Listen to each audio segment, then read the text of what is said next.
Welcome back to my channel. Today I will be starting with the limit and continuity. Limit and continuity. So first we are considering limit of a function. What do you mean by limit of a complex valued function? We know in the case of real valued function, valued functions are denoted by y equal to f of x, where x and y are real variables. Okay, real variables. So in this case, what is the concept of limit of y is equal to f of x? When this function f of x is said to have a limit, the meaning is this: as x is approaching to a point A, our function f of x is approaching to what value? As our x is the real variable, x is approaching to the point A, the real number A, our function f of x is approaching to what value? If such a value exists, so I denoted it as L. If such an L exists, then we will call this L as the limit of f of x. And we are denoting this limit by limit x tends to A. We will read this as x tends to A. Not exactly A, tends to A. X tends to A, f of x equal to L. The same concept, this is in real calculus, the same concept we are considering in the case of complex functions. We know the complex function is denoted by w is equal to f of z. When this function is said to have a limit, the meaning is as z is approaching to A, as the complex variable z is approaching to a complex number A, our f of z is approaching to what? Suppose it is L. This f of z is approaching to a value L, and if that L exists, then we will say limit f of z exists and denoted by limit x z tends to A, f of z is equal to L. If such a limit exists, then only we can say the limit of this function exists. Okay, so this is, you can compare it with the concept of limit. In the case of real calculus, the exactly same as the notation, everything exactly same as the concept of limit in the case of complex calculus. But geometrically there is a slight difference. Okay, so let me consider that. Now come to the geometrical meaning of limit of a complex valued function. Okay, so before going to this concept, let me first discuss this thing. How to represent a complex number in a complex plane. We know all the real values, real numbers, those lies on the real line. See, real line enough in order to locate the position of a real number. Whereas, in the case of complex numbers, we need a plane. And that plane is called the complex plane, or you can call this as xy plane. Okay, so it is just like your Cartesian plane. Let us first take the example 1 plus 2i. The point, the complex number z1 is equal to 1 plus 2i. Can you locate the position of this point? Where will you mark this point? So, for that you have to consider the xy plane. Okay. And I told you 1 plus 2i, you can represent this in the form of an ordered pair. It is ordered pair 1, 2. Okay.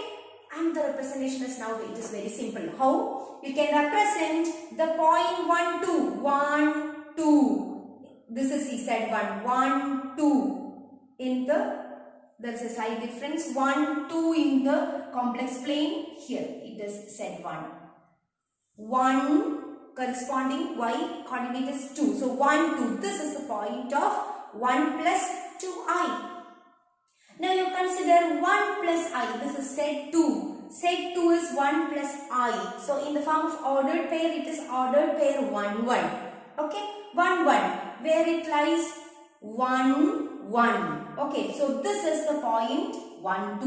1, 2. It is Z2. Now Z3. Z3 is I.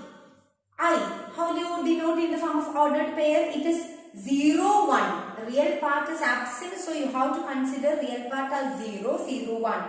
0, 1. How do you mark? 0, 1. So this is Z3. Now set 4. Set 4 is minus I plus 1. In the form of ordered pair, it is minus 1, 1. Right? Minus 1, 1. How do you mark minus 1, 1? Minus 1, 1. Here. Set 4. It is minus 1, 1. Set 4. Not here. Minus 1, 1. It is here. Minus 1, 1. Okay. Now it is set 5. Okay. Set 5. Set 5 I considered minus 2. Minus 2 in the form of ordered pair, it is minus 2 comma 0. Minus 2, 0 was here. Okay, so like this you can represent different complex numbers in the complex plane. Now come to the concept of limit of a function. So in the case of y equal to f of x, a real valued function, suppose x is approaching to the point A. X should approach the point A. How? We have the real line. See, this is the real line R. Okay. On the real line, you can take a point A somewhere on the real line. Suppose I am considering A here. And the variable x, it lies anywhere on real line. And the variable x can approach the point A through the real line in this direction. Okay. X can reach the point A through this line, along the line. Suppose A lies here. A lies here. Then also x can approach the point A through the line R, through the line only. So there is only one line, one dimension. Okay. Whereas in the case of limit of a complex valued function, now we know all the complex numbers lies on complex plane. So somewhere in the complex plane you can take the variable z and the complex number A. Okay. The limiting case is Z approaching to A. Z can approach the point A through which path? Here only the real line. In this case, what is the path that you have to mention? Z can approach the point A through the shortest distance. That means it is the straight line joining Z and A. Through this path, Z can reach the point A. Now there is a question. Do we have only one path so that Z can reach the point A? No. Z can approach the point A through this path. Another path, a curved path. Only two paths? No. Again, you can consider another path so that Z can approach the point A. Now what about a path like this? Z can approach the point A through this path also. That means in the case of complex valued function, the concept of limit, the variable Z can approach the point A through infinitely many paths. But when you are calculating the limit through these variety of paths, suppose we are getting the same answer, the value L, suppose you are getting the same answer, then only you can say the limit exists. That means the limit should be unique. Unique means same. If you are getting different answers by taking different paths, we can say that the limit is not unique, so that the limit does not exist. So this is one of the important difference between the concept of limit in the case of a real valued function and complex valued function. Here, while you are calculating the limit of a complex valued function, you have to mention the path. You have to specify the path through which path you are evaluating the limit and just check whether the limit is unique. Okay. Now the next concept is continuity. When W is equal to f of z is said to be continuous at a point A. You consider a complex valued function W is equal to f of z and a point A. When f of z is said to be continuous at this point A, this should satisfy. This is the condition for continuity. Limit z tends to A, f of z equal to f of A.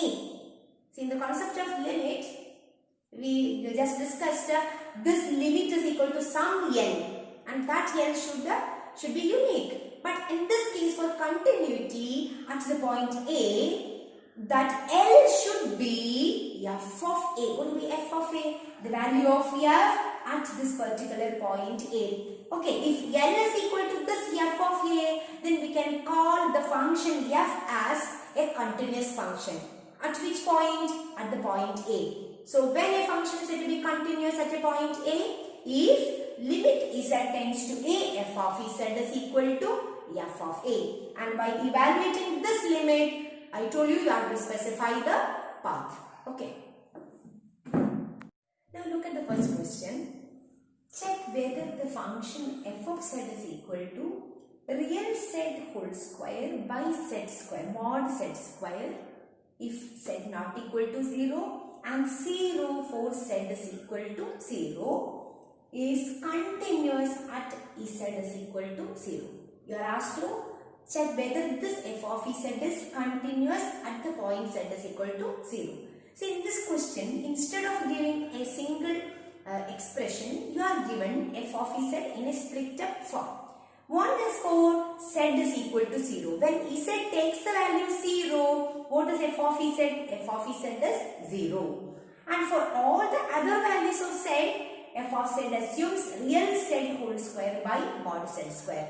Okay, we will check it less separately. Now, what is the definition of continuity? When f is said to be continuous at the points A, limit z tends to 0, f of z is equal to f of A. Here the value of A is equal to 0. Therefore, we can start with RHS. What is RHS? F of A, that means f of 0. What is f of 0? When z takes the value A, that means 0. What is the value of f? See, z takes the value 0, f takes the value 0. Therefore, f of 0 is 0. Okay, so RHS is 0. If LHS is also 0, then we can say that the function is continuous. Okay, so let us calculate LHS. Limit z tends to A, f of z. This is LHS. That is limit z tends to 0, f of z is 0. What is f of z? Real z whole square divided by mod z square. Now, what is real z and mod z square? We know z is always x plus iy. So, what is the real z? Real z, I told you it is real part of z. That is z, real z whole square. I considered real z whole square. Real z whole square is z square. Okay. What is modulus of z? For this z, what is mod z? It is square root of x square plus y square. Okay. So, mod z square is, you can neglect a square root, x square plus y square. Now substitute here.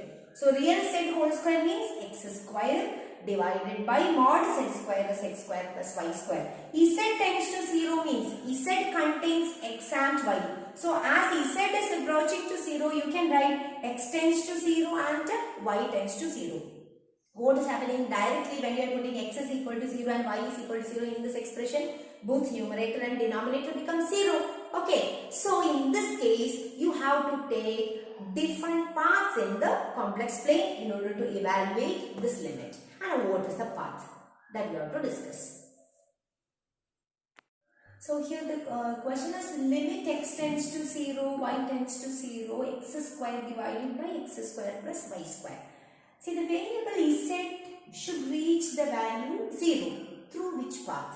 See, in the xy plane, you can take z anywhere in the complex plane and z have to reach the point 0 and we have to choose a path. We have to select a path, a known path. Okay, z can reach the point 0 through this path. We are very familiar with this path. A straight line passing through origin, it is nothing but y equal to mx. Okay, it is a known path. You have to choose a known path. Okay, it need not imply always we should take y equal to mx as a path. You can select another path.